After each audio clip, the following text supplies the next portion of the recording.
What is up, you guys? Welcome back to the channel. So I recently put out a grouse hunting video because it is currently hunting season and I've been getting quite a few questions about grouse hunting. So what I'm going to do is put out this video, which will be sort of a beginner's guide to what you need to start grouse hunting, and then soon I will put out a when, where, and how of grouse hunting. When that video comes out, I'll put a link in the description down below. That should be in the next few weeks.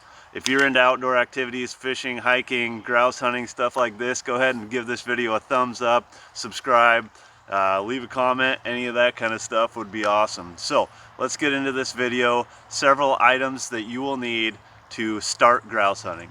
So there, I think, is a wedding going on over here, and the kids over here are going absolutely ape crazy, and there's dogs barking and chickens running around, so I'm trying to mitigate that noise. I apologize for any crazy background noise, but that's life. What are you gonna do?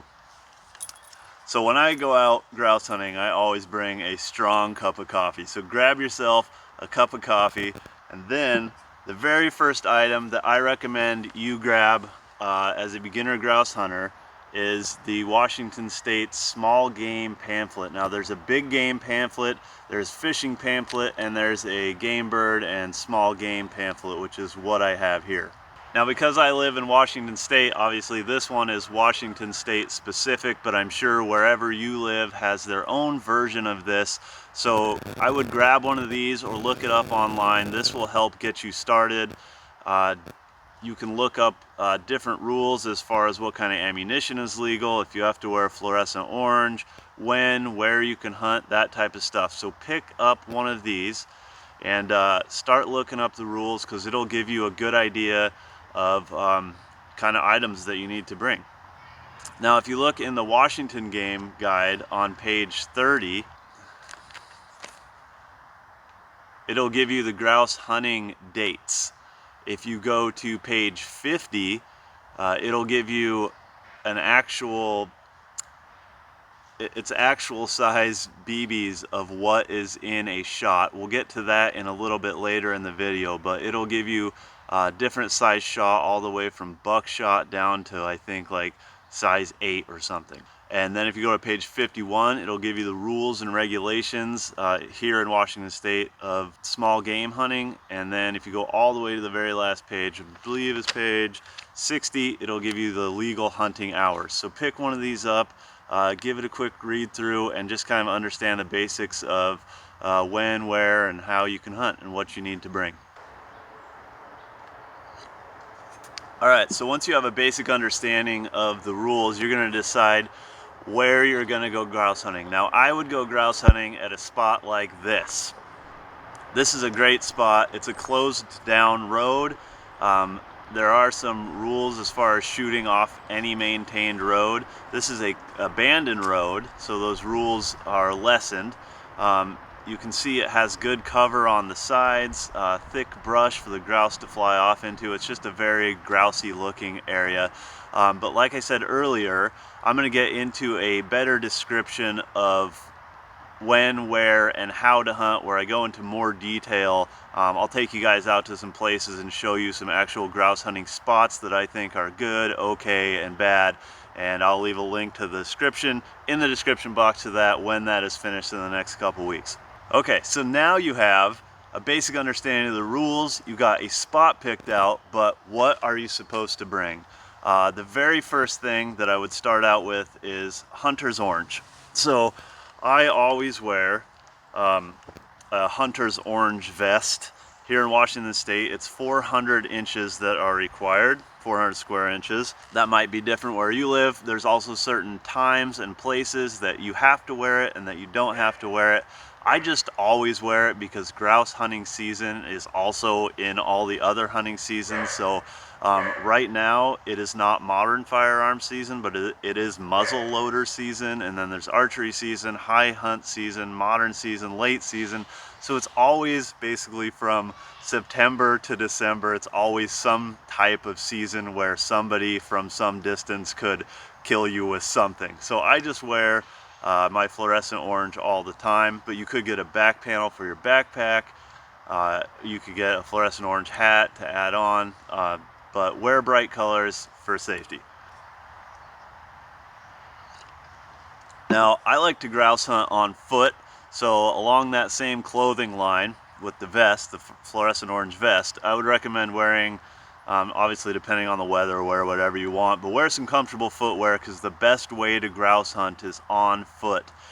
If you're out driving around, it is possible to bag grouse. However, by the time you hop out of the car, because here in Washington State you cannot have a loaded rifle or shotgun in the car, by the time you hop out of the car, load your shotgun and put on your ear protection, that grouse might have flushed already.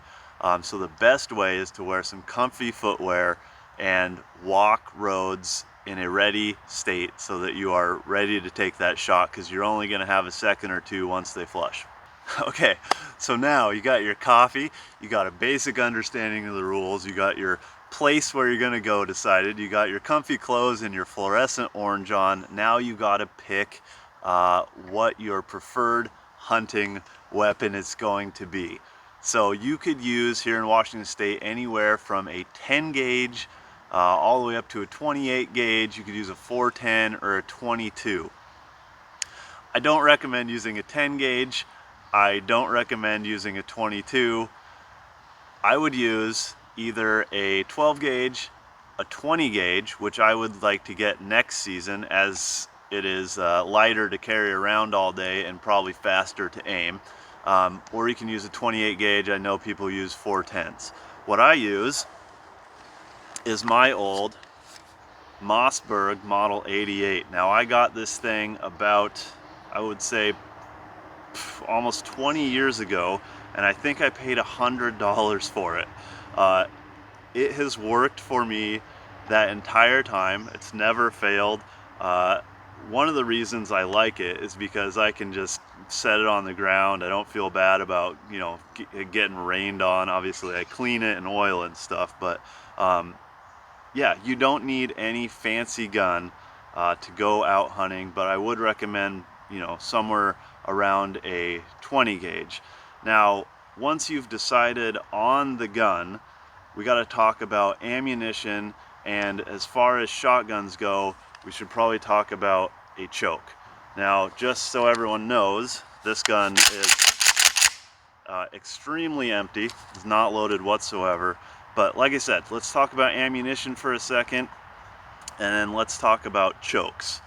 I'm not going to get super in-depth about all the different shot sizes as far as shotguns go, because it could get a little bit complicated when you get, you know, all the different, all the way from 0 all the way up to size 12 shot, and then you have different lengths and then different gauges and everything. So I'm not going to get super in-depth. I'm just going to give you guys what I recommend.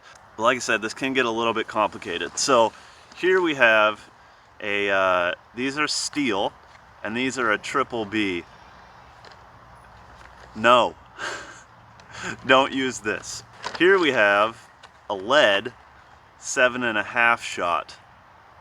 Now the size is right, but don't use lead. Here we have a size 8 that is also lead. Now the size is right here as well, but don't use this, this is lead. Here we have my preferred size for grouse hunting. This is a size 7 shot that is steel, and I'm using a 2 3/4 out of my 12 gauge. Alright, so I just wanted to give you guys a quick reference as to what the different sizes look like here. This one is a size triple B in steel, and then this one here is a size 8 in lead. Now you can see how much bigger the triple B is. It's about the size of a BB you'd find in a BB gun. If you were to take a grouse with that, you would just blow right through it, and you would have no usable meat left.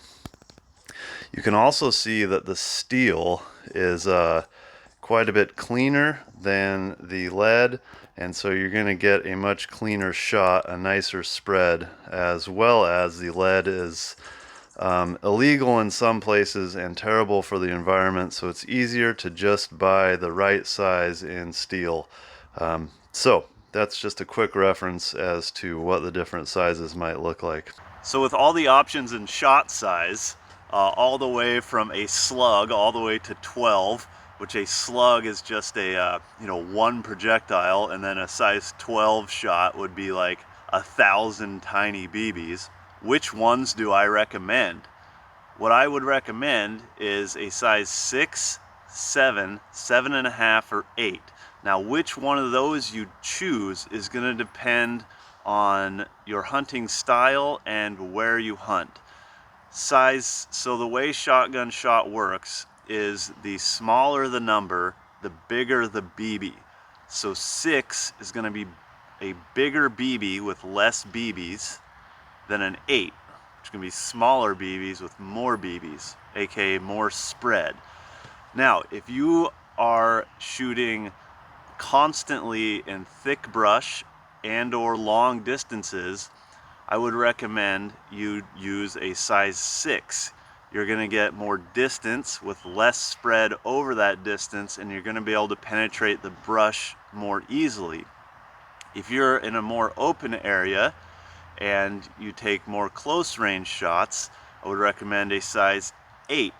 You will not damage the bird as much with the smaller BBs that size 8 offers. The other variable in that is your choke. Now let me explain chokes really fast, and then you can decide which size shot you want to use with which choke. All right, let me back up for a second. I'll explain what a choke is real fast. So basically what a choke does is decreases the total diameter of the inside of your barrel gradually over a few inches at the end of your barrel. So the less choke you have, the more spread you will get at a shorter distance. The more choke you have, the longer distance that you will get with less spread. So there are 4 basic types of chokes: your cylinder, your improved cylinder, modified, and then full choke. If you are constantly shooting at long distances through heavy brush, you might want to think about something like a modified choke, where you're going to get more choke. And if you add a size 6 shot with a modified choke, you're going to get a heavier pellet or a heavier BB with more choke, so you're going to get longer distance with better penetration. If you're constantly shooting right up close, 15, 20 yards, you might want to think about less choke with a lighter BB, say a size 8 with no choke at all. You're going to have to decide what's going to be best for you based on what type of shots you usually take and what type of environment you're in. I hope I explained that okay. If you guys have any questions about chokes or shot size, leave me a comment down below. I'll try and answer that. I'll also put a choke chart in the description, a link to a choke chart in the description box down below, so you can see how different chokes will affect your spread of your BBs at different distances. Okay, so you got your coffee. You got your rules, a basic understanding of your rules. You got your comfy clothes, your fluorescent orange on, you got a spot all picked out, you got your right ammunition with the right gun. What is the last thing that I recommend that you have while out grouse hunting? It is a pair of ear protection. Now these are Walkers, the Razor specifically. And what these do is offer you hearing protection while simultaneously allowing you to hear what's going on around you. So there is a set of batteries in here. There are a microphone on either side, and then they're basically headphones on the inside. And what they do is they have a really almost not noticeable delay in sound from what's happening around you to what it inputs into your ears. So it takes all noises, say when you fire your shotgun, and it reduces that noise down to a decibel level that is acceptable and won't cause hearing damage. Now you could wear, you know, just regular old earmuffs, or you could wear earplugs. The problem with that is that while I'm out grouse hunting, when I'm slowly walking a road, scanning from side to side, looking for grouse, it's a very visual. Immediately, it becomes audible, and so I tend to almost always get grouse on the flush. So I'll usually hear them before I see them. So when I'm walking and I'm looking from side to side, looking for those grouse,